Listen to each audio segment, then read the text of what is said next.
Indian finance industry has evolved quite heavily since last 3 to 4 years. Impact could be because of the Government of India initiatives, RBI's vision statements. We have seen quite a lot rise of UPI, mobility. I think it's a good time for banks to adopt new technologies because customers are also moving on new expectations. So last 3 to 4 years has really been very heavily digital transformation for most of the banks. I would say fintech firms are boon for Indian financial sector. They come up with the right energy and the right problem statement resolving solutions and with agility. And this is what a need of Indian banking right time. If you want to really give expected services to your consumer in no time, in expected time, I think we should have to have a mechanism which will help Indian banking IT systems. And that is how fintech comes and give out a very good, much expected user experience on a niche problem statements. I think fintechs are really doing massively good at India, but at the same time it is a responsibility of banks also to nurture or to give education of around regulation compliance so that we have a win-win situation and good products in a together collaboration among bank and fintechs. I think coming back from 2017-18, what we have seen rise of payments and lending ecosystem. Here on it will be around more on robo advisory, personal finance management, use of AI, ML to cross-sell some of the products through the fintech or through banking app. I think rise of AI, ML along with the blockchain and IoT will be a next level targets for fintechs to take care of their services has to be also on multiple channels. Could be on lending, could be on insurance side, could be on a banking side. Moreover, those fintechs will be successful who will understand the customer expectation. Typically, just like a Swiggy, or if you look at Zoho, or if you look at some of the fintechs like Flipkart, which has really evolved. What they have seen where customer is moving, and they have used the technology along with the banks, and they're giving right set of outputs. So I think 2019 on here on, fintech should take care of new technology like AI, ML, IoT, blockchain, use of big data into their offerings with the right set of problem statement for Indian banking sector. IoT is quite new in the banking sector. IoT was always quite well established in healthcare and multiple other domains. In banking, I would say IoT will start from customer, where customer will have voice based or Alexa kind of a devices at their home, where they would like to really give a commands like let me know my balance or do a particular booking of hotel. Those kind of a financial services will come on the IoT devices like voice assistants, but at the same time at a branch wherein you can really have some kind of a beacons devices which can be helpful to give a notification to the right customer on the right time whenever customer is entering in the branch. So I think it's a good time, and you never know that the way we adopted mobile as one of the radical change agent, immediately in the next 2-3 years you will find rise of IoT everywhere. Wearables will be a tradition in the next 3 to 4 years. Every individual in India will carry at least 2 or 3 wearables.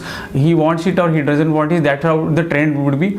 So it's a responsibility for banks also to give the banking experience on IoT or wearable device. You have seen the impact of internet, you have seen the impact of databases, and we can't really survive without internet and database. Similarly, the need of trust which is needed here on in every type of application, say it could be banking application, could be any of the marketplace. I think blockchain is going to mitigate that gap of a trust, and here on after 5 years we will not talk about blockchain, but we'll talk about use cases of blockchains.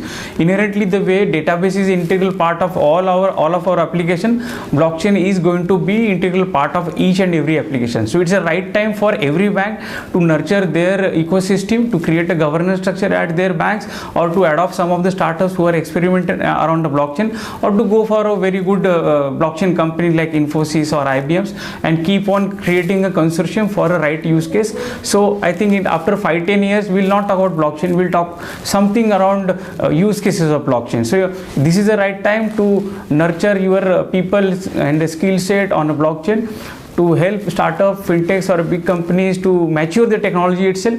And I think regulation is very well supportive around blockchain as a technology. Recently they have come up with some of the guidelines also around blockchain, and that will be very boon for Indian banking ecosystem. It all depends upon use cases which will adopt. Today in current banking system there is lot of operational overheads. You need lot of people to handle some of the operational tasks like settlement and the reconciliation. Here on we will identify those use cases where not much of smart work is happened or some kind of automation not happened. On all those initiatives, blockchain will be a game changer for Indian banking. Say example, your banking systems are without reconciliation, without man in middle, or your KYC, which is a centralized KYC among all the banks, or you have some kind of a data where you can share that NPA kind of a data among all the banks, or there could be many more possibilities where trust is required between 2-3 systems, where those use cases will come in a banking, and certainly we will save a lot of cost, we'll have a optimize operations, and we will see customer satisfaction with the technology like blockchain. I think this is how the customer is expecting. Way back we had some logos like Kodak or logos like Sony or Yahoo. They have not really seen how the customer is really moving on a digital runway, and here on customer is expecting everything there and there itself, because he is carrying a mobile phone on his device. It means that if he wants to open a bank account in a bank, he wants a bank account to be opened on his mobile phone itself. That's the way to look at it. There could be many more services which he wants on a mobile, or he wants there and there itself in its vicinity. So that's the opportunity. I would say digital transformation is a key of success for every organization. You just have to understand which technologies, which processes do you have the skill set to really revamp your organization with the help of digital transformation, and what regulation is saying. Do partner with some of the startups, fintech industries. Ultimately see what your consumer is asking for. Could be internal consumer or could be the external consumers. I think that's a way to look at it. Keep on revamping your current operational tasks, current cost overheads on a digital platform. Say it could be something which is an self-servicing model at a branch, or it could be an account opening app for a customer, or it could be a wealth advisory on a customer's mobile phone. There are immense opportunities, and it's limitless. For an organization, they need to understand what is there for them to move into the next orbit, understand, prioritize, and move those processes which will help to get onto digital. And the customer is really waiting for such type of digital applications. I think in India we have quite a lot number of fintechs. You have major, we might be number 2 or number 3 as far as quantity of fintechs are concerned, but as a quality we might be around 20-25. That's the way to look at it. What is that these fintechs are resolving as a problem statement? They need to really resolve some kind of a unique problem statement. When you talk about financial inclusion as a one subject, I think there are very hardly few number of fintechs work around financial inclusion, which is a need of India.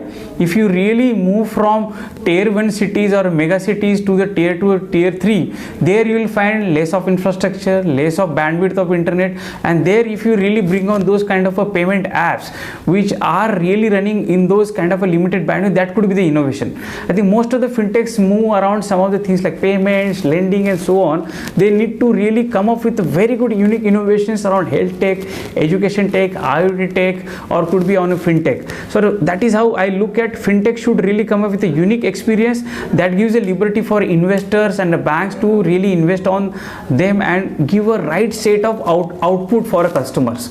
So what we are lacking is a mentor pool, availability of the support from a government, which is really now coming up. We need to have our own regulatory sandbox, just like other countries like Hong Kong and Singapore. Recently RBI has released the guidelines for our regulatory sandbox, but there is a long way to go really to build those sandbox, keep them available for fintechs for practicing or for testing out their products. I think if you really build right set of open banking regulatory sandbox with a proper use case repositories at a national level level problem statements, and something to do with the mentor pool or availability of the experts to nurture those fintechs. The combination will really come up with a good amount of I would say India Fintech Forum kind of a stuff, which will be very helpful for a fintechs to succeed. That way we will say we are among number 2 or 3 as far as the fintech quality is concerned. Absolutely. So I think Indian market is a quite matured enough, and if you really look at Indian financial ecosystem, it is an example for other countries.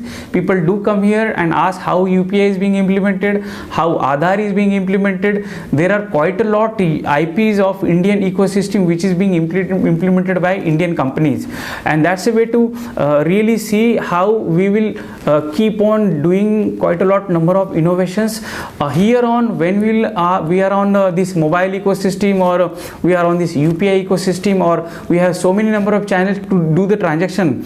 That way to look at how can we do the data protection, or there are many more things will come in our way, like how do we create an unique onboarding application for all the banks, or how can we really create a fraud risk registry on a blockchain, or how can we create an health data on a AI ML and plus blockchain. I think these are all quite unique problem statements. Only innovation can really meet those gaps and come up with the right kind of innovations for us as a part of a digital India or a part of a sustainability development guidelines. I think it's a quite good opportunity for India to bring good amount of innovation, so that innovation index of India could be among top 20 in the next 5 years. Today we are at number 52, but I think with the help of fintech, startups and government support, with the right amalgamate of emerging technologies, certainly we will be able to surpass this milestone. DCB Bank has launched Innovation Carnival 2 years back. It is a program for startups, academia and fintech companies, corporates. It is a unique program by DCB Bank, and none of the bank has really implemented physical hackathon plus virtual cohorts for years together. Last 2 years we have seen quite a lot output for bank as well as for ecosystem. We have just collaborated all the pillars of innovation ecosystem together. We keep on doing these virtual cohorts and physical hackathons. We did it in Delhi, Ahmedabad, Bangalore, Pune, like cities. This year also we want to really target 20 plus cities where we will meet academia, various students. We will meet quite a lot number of early stage startups.